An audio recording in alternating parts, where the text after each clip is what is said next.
আল্লাহ দিনের কথা বলার একটা পরিবেশ সৃষ্টি করে দিবেন।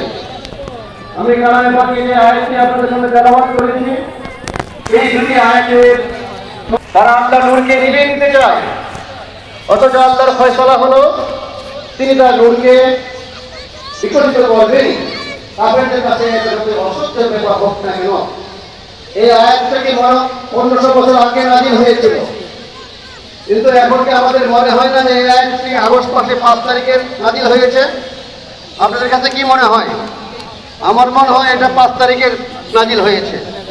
অর্থাৎ কালামে পাক 1500 বছর আগের জন্য যেমন প্রযোজ্য ছিল, এখনকার জন্য যেমন প্রযোজ্য, আগামী দিনের জন্য প্রত্যেকটি আয়াত যে প্রযোজ্য, আমরা এই আয়াতটা থেকে বুঝতে পারছি।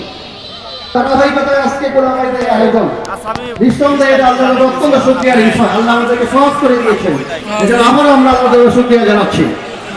আমি দ্বিতীয় যে আয়াতটি আপনাদের সামনে তেলাওয়াত করেছি, সূরা সফের 9 নম্বর আয়াত, হুয়াল্লাযী আরসালা রাসূলাহু বিল হুদা ওয়া দীনিল হক লিইয়ুযহিরাহু আলা দ্বীনি কুল্লিহি ওয়ালাউ কারিহাল মুশরিকুন।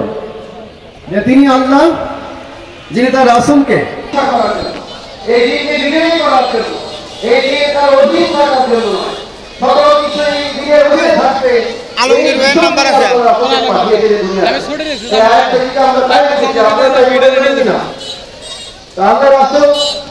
আল্লাহ রাসূলকে পাঠিয়েছিলেন দিনকে কায়েম করার জন্য, দিনকে প্রতিষ্ঠা করো।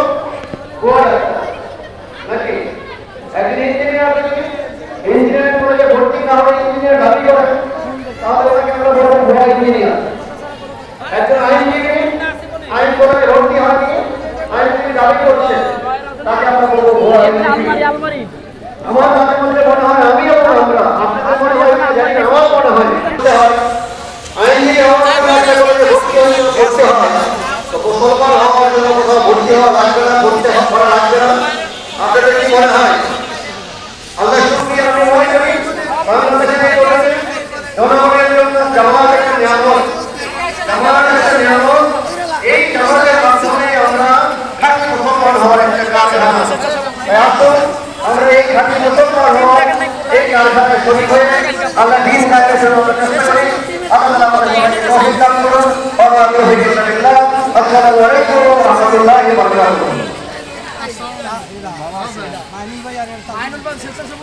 আলহামদুলিল্লাহ, এই পর্যায়ে সালাতুল তাকবীর